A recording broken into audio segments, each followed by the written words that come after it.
BIG5D podcast is brought to you by Matchcraft, a global MarTech platform powering local search, social, and display campaigns for partners on 6 continents. Matchcraft's newest offering is Powered By, an API solution giving third-party platforms access to the technology behind Matchcraft's flagship Advantage platform. To learn more, visit matchcraft.com. Hello and welcome to the BIG5D podcast. I'm Charles Laughlin, Content Director of BigFive Digital.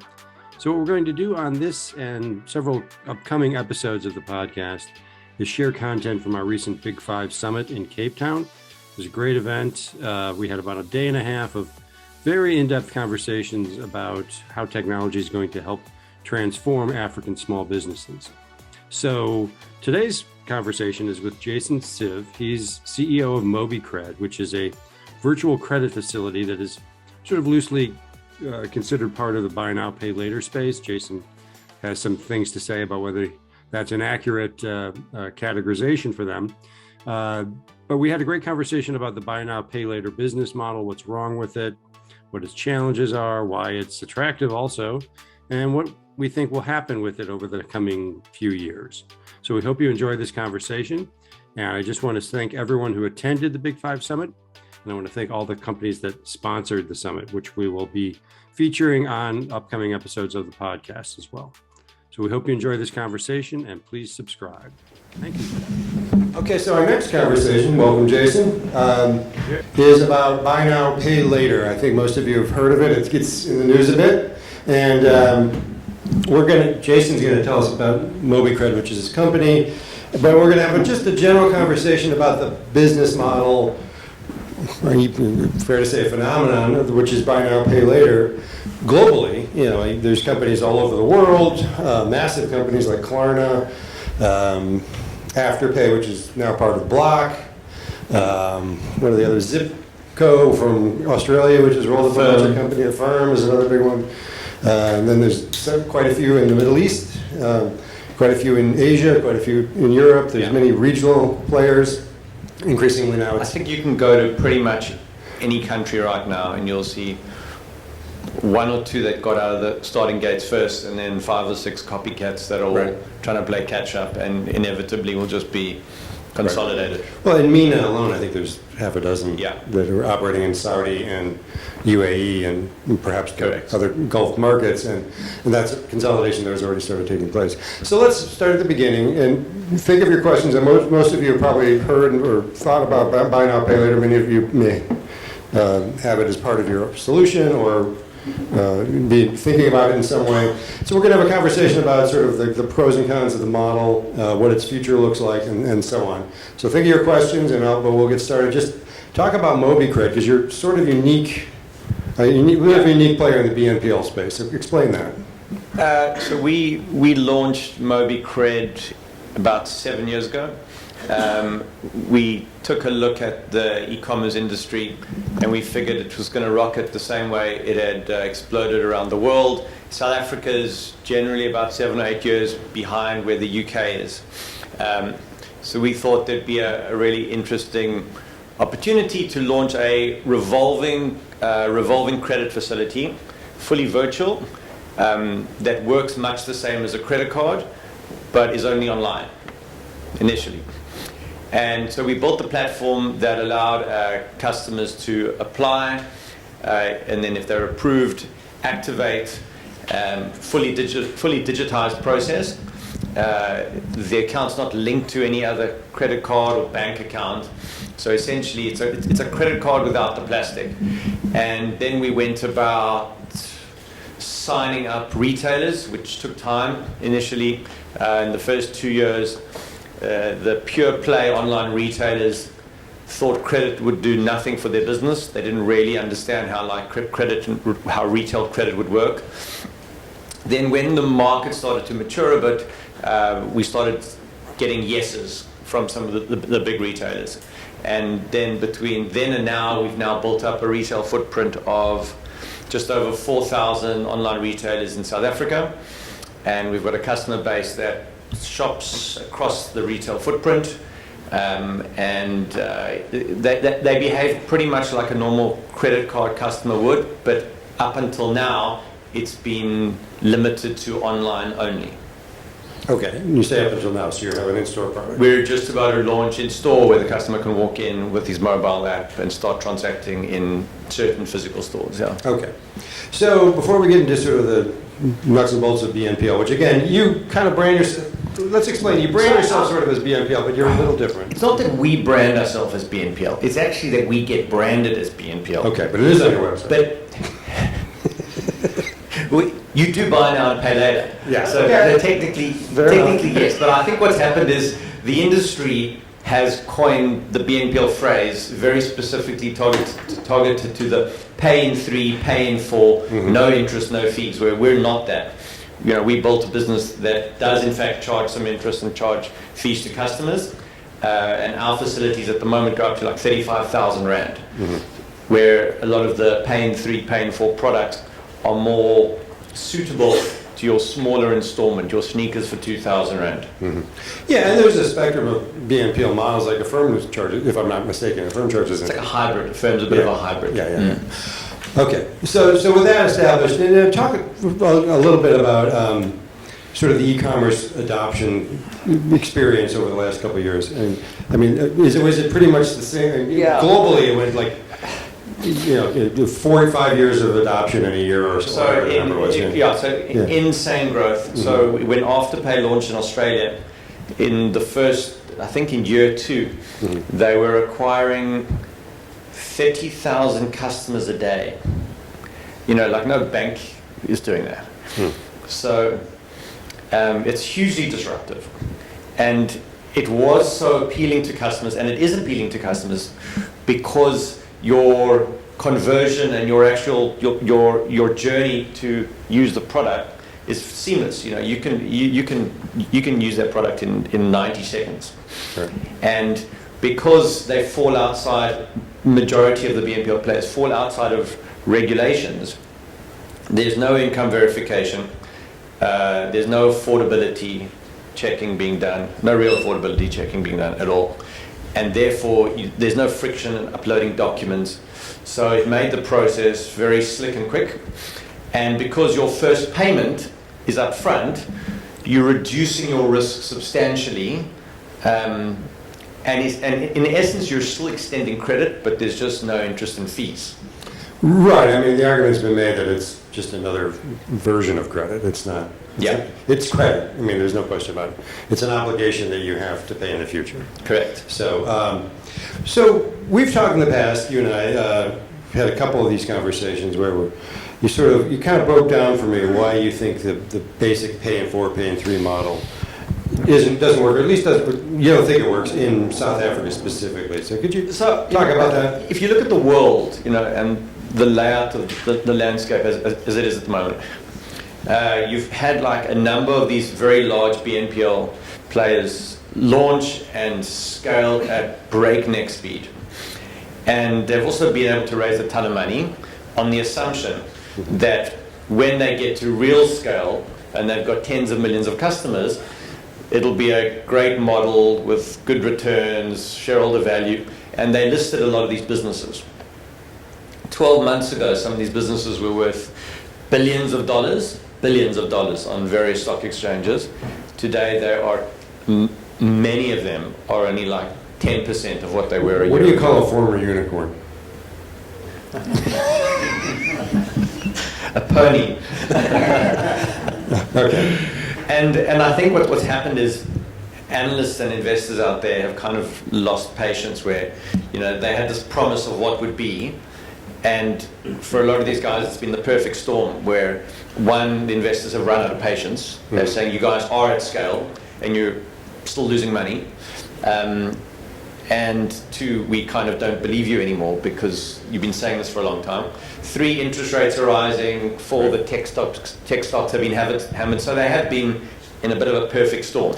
Yeah. Well, how much of this is of their, a firm, they've all crashed basically from a stock valuation standpoint. How much of that can be is isolated of crash of BNPL versus a tech crash? Is it mostly a BNPL crash or a tech, or they're caught? I think you're saying perfect storm, so it's a bit of both. It's both. Yeah.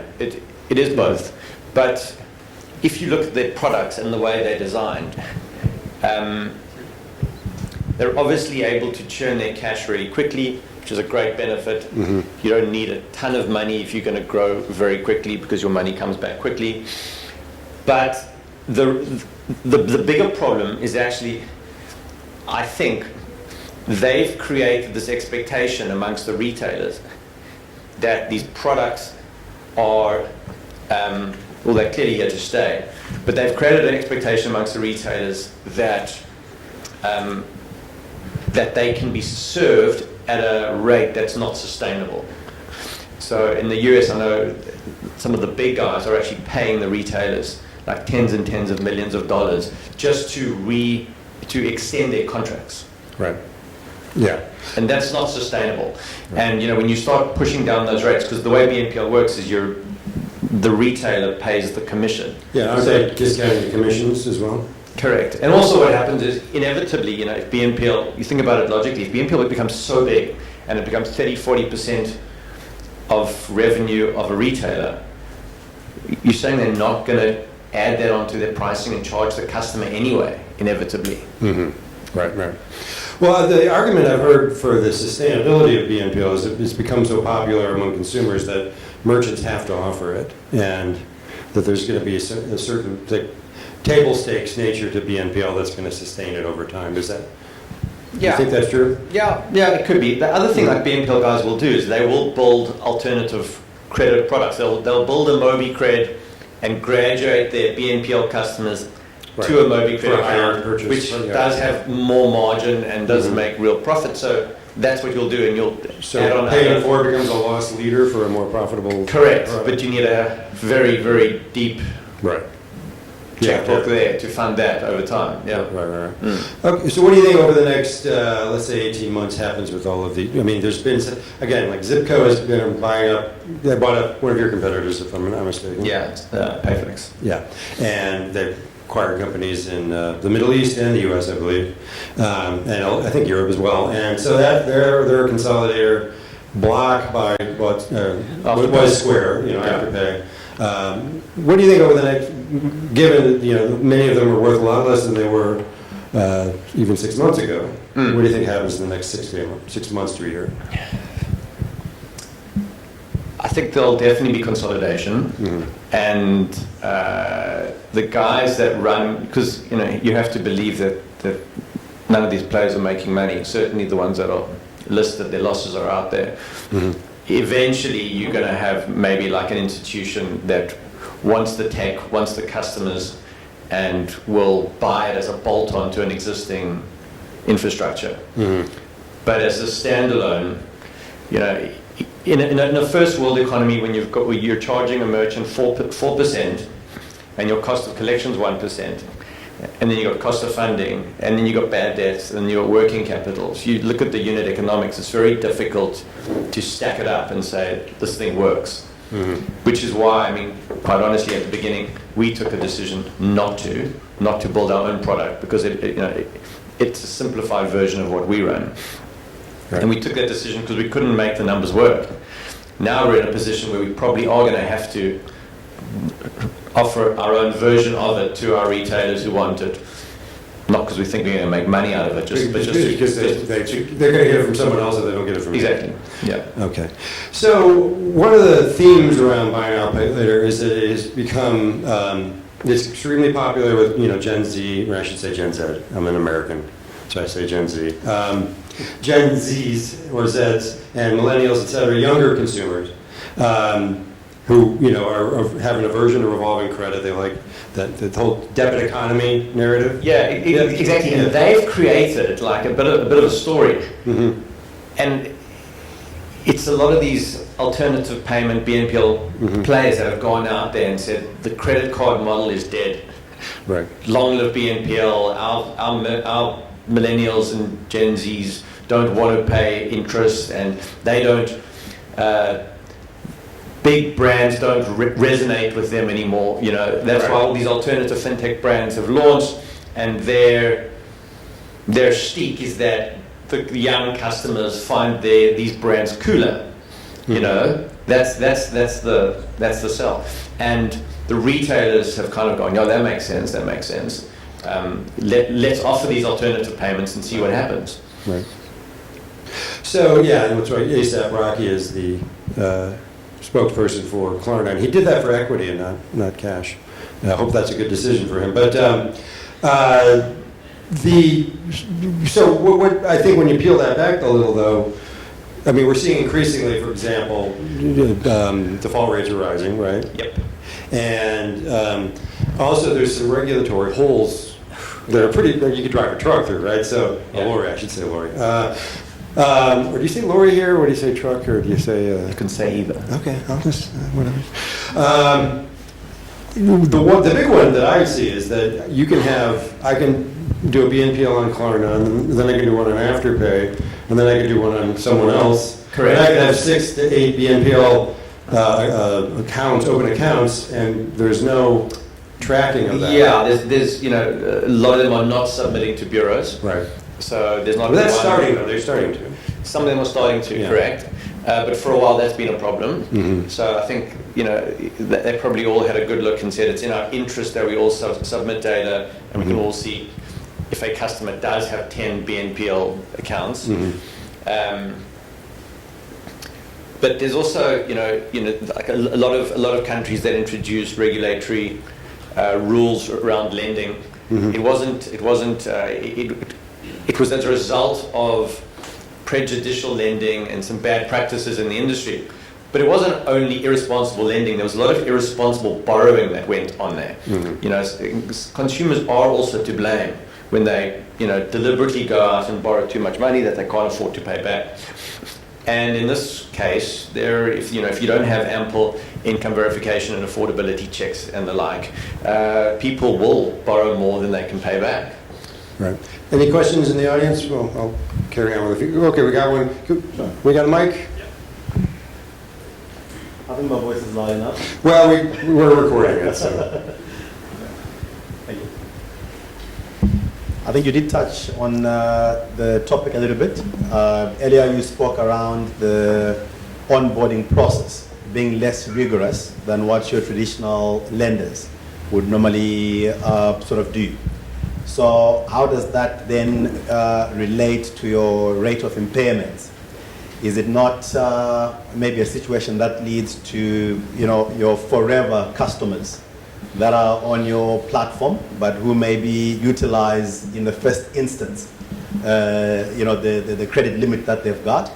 I mean, if you take a look at what the banks are experiencing, people take out credit cards, maybe they max it out and they spend the rest of the period going forward just servicing almost the interest. So my view is that might actually impact on the value that goes to the retailers who are part of that ecosystem, because you may end up just having monetization coming from interest if there is, but if you've got people with less sort of credit that's available, how do you maintain sustainability of the business model?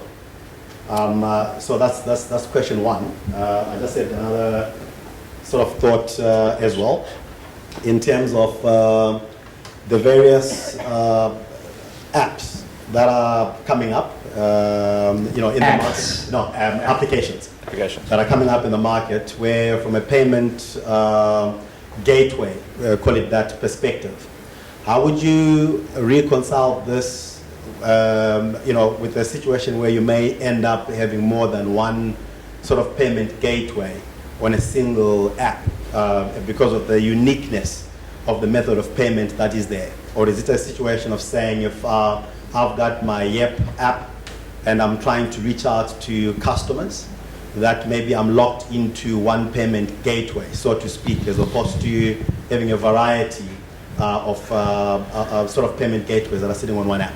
Thank you.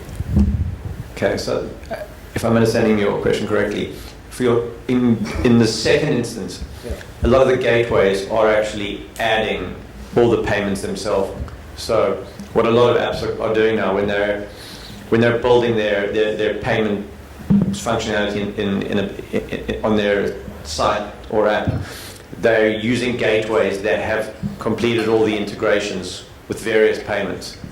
It's the same. We kind of did that ourselves, where we completed integrations with almost all the gateways here. So if a retailer wanted to utilize our services, they didn't have to do the heavy lifting. They could just go to their gateway and there'd be 10 different payment options: EFT, credit, card, whatever. In the first instance, how does it affect the retailer? Yeah, it certainly will affect the retailer, because if you're extending too much credit to people because you've got frictionless onboarding, you will take a good customer that was consistently buying X amount of product and turn them bad by extending too much credit. And so from being able to shop consistently, buying $100 a month, maybe they'll spend excessively for 2 or 3 months after that, but then once they're blown out, they're blown out. Is maybe one more quick question, otherwise we're going to wrap it up. All right, Jason, thank you very much. Only a pleasure. How did you sign up 4,000 retailers? How did you go about doing that? Gateways. Gateways. Okay. They've got the retail footprint. They've got thousands of retailers themselves. So if your integration's done into the gateway and the retailer doesn't have to do the work, then it's pretty quick. Well, it takes a few years, yeah. All right, great. Thank you, Jason. Please join me in thanking Jason.